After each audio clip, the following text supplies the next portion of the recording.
In the second part of this lecture, we'll pick up with one of the major policy concerns going forward, and that has to do with the cost of healthcare in this country and quality and the tension between the two. So as the costs keep escalating, is the quality of care being provided, is it keeping up with these escalating costs? That's one issue that we'll pick up in this section. We could have gone in a number of different directions. We could have talked about, those who are historically left out of public health insurance coverage. That's one of the major concerns that we've tried to address with the Affordable Care Act. And so we could have picked up with that issue. There's so many other issues. There's this issue called crowd out. That is people with private health insurance coverage. They realize that they may qualify for public health insurance coverage, so they might substitute Medicaid, for example, with their private employment-based plans. That could have been one issue that we take up. Of course, that in turn would escalate costs for the government. We could have picked up with an issue of maybe take-up, the lack of take-up in public programs. That is, there might be people who are eligible for Medicaid and they don't even know it, or maybe they do know that they're eligible, but they don't know how to access the services that they need. And so there's certainly the policy issues go on, and we could have picked up on any one of these issues, but we'll just briefly cover the issue of cost and quality and the tension that we see between the two. And so first, just by way of background, we're looking at public spending, so how much we spend on our public health insurance programs here in the U.S. And so our major public health insurance programs, of course, we have Medicare and Medicaid, and this is just showing in 2009 dollars how much we're spending on these programs. So in terms of Medicare, we're spending over $500 billion in the way of Medicare, in the way of public health insurance for seniors and persons with disabilities, $521 billion. And then we have Medicaid. This is our public assistance program. We're not spending quite as much, but certainly not an insignificant amount of money, $317.9 billion in the way of Medicaid spending as of 2009. And then, of course, our supplemental children's health insurance program, CHIP, we spent $7.9 billion in the way of CHIP spending as of 2009. So in comparison to our major programs, Medicare, Medicaid, that certainly pales in comparison to how much we spend on Medicare and Medicaid. But the big takeaway here is that we're spending close to $1 trillion just in the way of our public health insurance system. So certainly a substantial amount of money that we spend in the way of public health insurance in the U.S.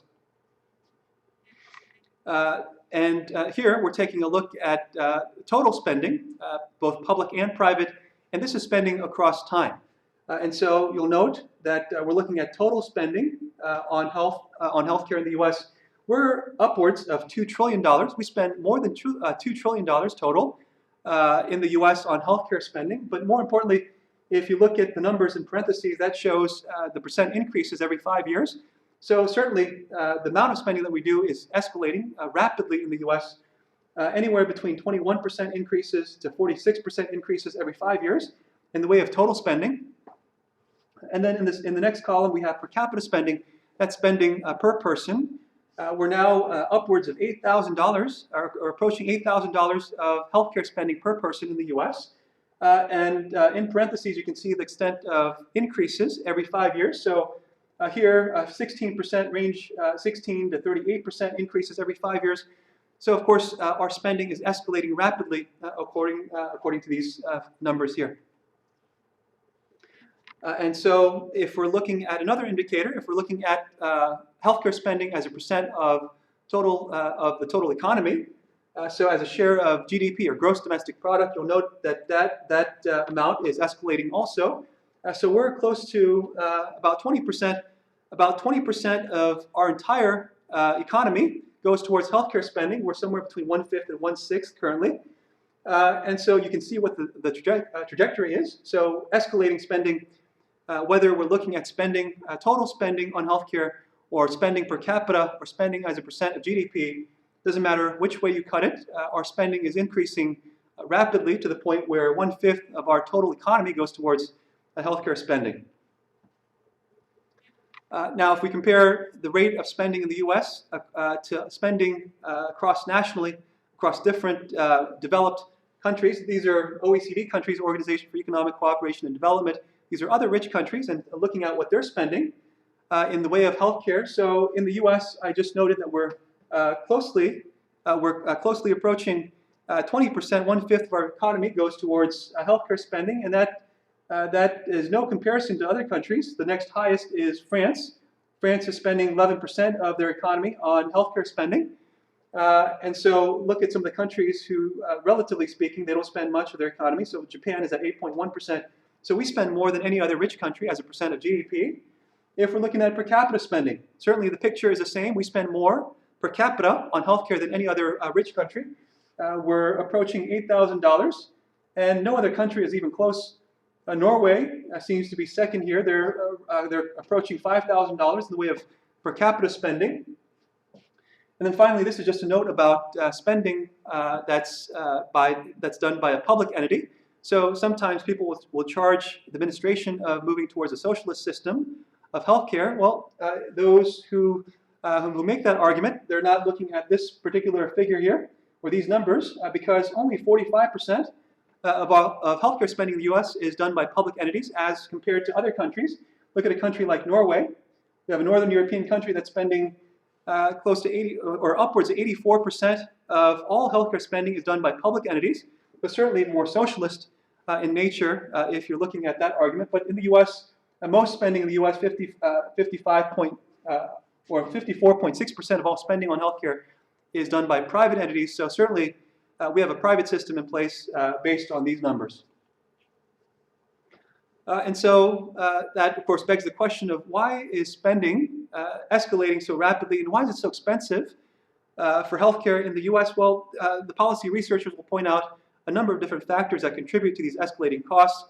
They'll point out that we have an aging population. Our population is getting older and older. And part of that is due to the baby boom generation, those born between 1946 and 1960, in the mid-1960s roughly. That was a period of high fertility.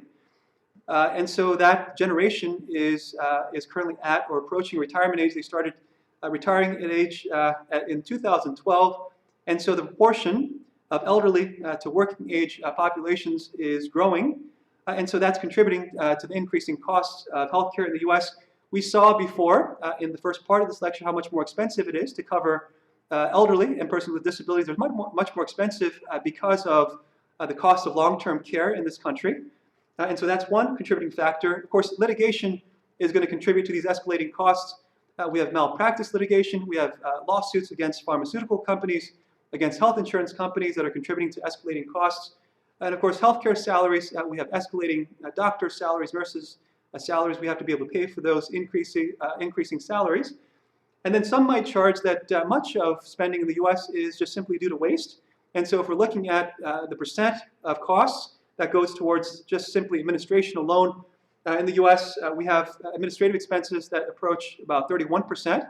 And compare that to our neighbors in Canada that spend about 15% just in the way of administering their health insurance and healthcare programs. And so some of it arguably is due to waste in the system. So different factors here as to why we spend so much in the US and why those costs keep escalating.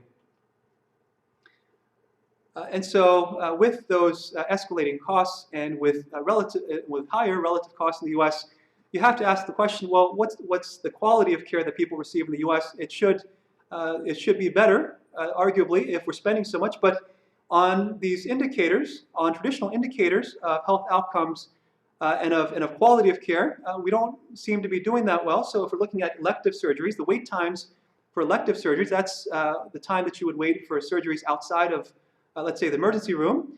So we seem to be doing somewhat okay here. So compared to the UK, we have shorter wait times. Compared to Canada, we have somewhat shorter wait times. We're about the same as France and Germany.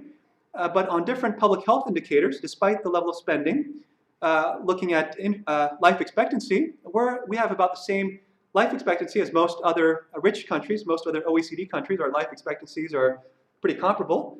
But where we don't do as well is in the way of infant mortality. Certainly on this public health indicator, our infant mortality rates here in the US are much higher than other rich countries. And so if you take a step back and look at this concern over cost and quality, and with the amount of spending that we do in the US, we don't seem to be getting the bang for the buck that we seem to be putting into healthcare. And so that's really one of the challenges, one of the primary challenges moving forward among a number of different challenges. And that's, we're trying to contain costs, but at the same time, our quality indicators weren't very good to begin with. And so what does that do towards, in terms of the quality of healthcare and health outcomes in the US?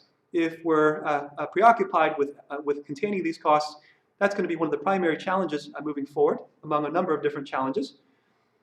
And so that'll conclude the second part of this lecture. And so next week we'll pick up the issue of international poverty. And specifically, we'll take a look at the first 3 chapters of Professor Sachs' book, The End of Poverty.